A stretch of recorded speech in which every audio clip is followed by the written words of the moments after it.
What's up YouTube? As always, it's the Aussie Gamer here bringing you today my thoughts on Infinity Ward's latest, Modern Warfare 2.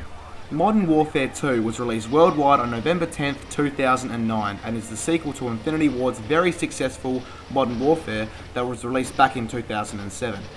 Now, given the success of its predecessor, it was no surprise that Modern Warfare 2 would be one of the most, if not the most highly anticipated games of the decade. And if you don't believe me, well, let me put it to you this way. This game sold a total of 4.7 million copies worldwide within the first 24 hours of being released. Now that's huge. But putting hype and popularity aside, what do I think of the most anticipated game of 2009?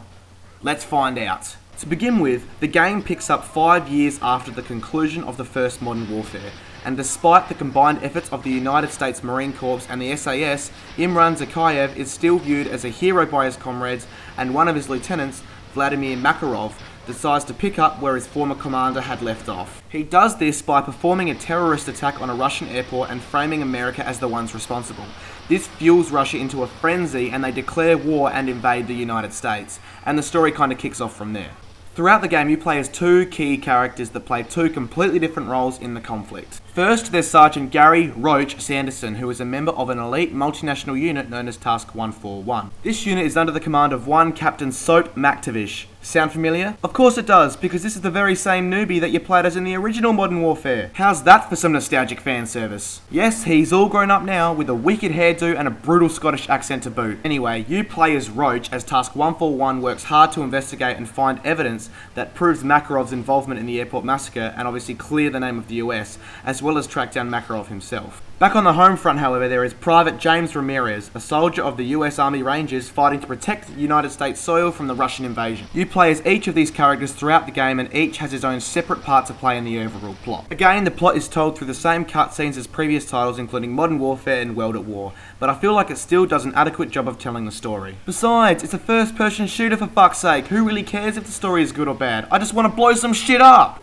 The presentation of this game is also top-notch for a multi-platform game anyway. Every showcase environment, ranging from the snow-capped mountains of Kazakhstan to the suburbs of Virginia to the grimy Russian gulag, all look the part, and the graphics do a great job at capturing the atmosphere that each level is trying to provide. Character model and weapon detail are good also, and the game doesn't even have to sacrifice the visuals in order to play online. Wicked! The frame rate is consistent, which for an action-packed first-person shooter is very important, and the animation of both your allies and enemies makes each fight look very realistic. The sound quality is also there as well. Each situation of the game has an appropriate musical backdrop to complement it, from the quieter moments to the more dramatic and full-on situation. The voice acting is done nicely also, with many veteran voice actors returning from the original Modern Warfare. For example, Ghost is voiced by Craig Fairbrass, the same voice actor that voiced Gaz in the original title. One particular character even makes a return from the original game, but I'm not telling, just in case there is a significantly small percentage of you out there that still haven't played this game, which I highly doubt. In terms of the game's controls, they are pretty much exactly the same as past Call of Duty titles, so nothing has changed here. If you have played any other game in the franchise, you'll pick it up almost instantly. If not, well, you're most likely a retard. You fucking retards!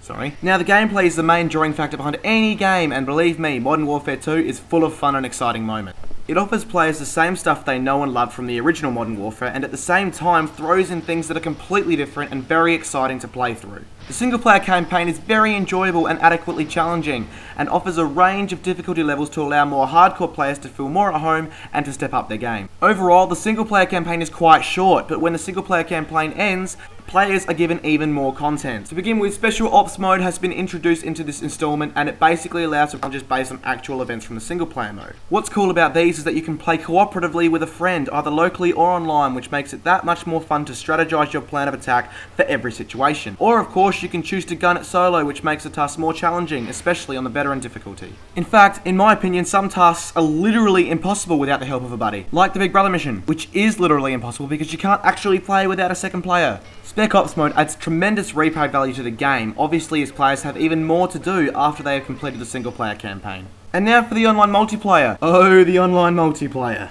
To start with, it's the exact same intense online experience that players receive from the original Modern Warfare, but with all new features thrown into the mix. New perks are available for players to utilise, as well as many of the old favourites. New perks include Commando, Ninja, Cold-Blooded, Bling, and more. Needless to say, all are very interesting to check out. As players gain XP, they can not only upgrade their weapons now, but they can upgrade their perks too, which is a massively cool feature and allows for them to be much more deadly on the battlefield. Also, if you suck and you're on a continuous death streak, the game gives you abilities that you can use to gain a bit of momentum and get back into the fight, like Martyrdom, Final Stand, and other cool temporary power-ups. Players can also gain bonus points for performing kills in specific situations. For example, headshots, long-range kills, revenge kills, etc. all attract bonus points, which is wicked. Players can also customize the kill streak awards they receive in a match as well. You have plenty to choose from, ranging from an airstrike, supply drop, radar jammer. Hell, you can even pilot an AC-130 gunship and waste the absolute shit out of your enemies. So overall, it appears that the gameplay in Modern Warfare 2 offers plenty of things for the players to do, long after they have finished the story campaign. So in conclusion, I can honestly say that Modern Warfare 2 is a huge step up from its predecessor. It has a solid single player campaign, amazing multiplayer content, and Special Ops is also a treat to play.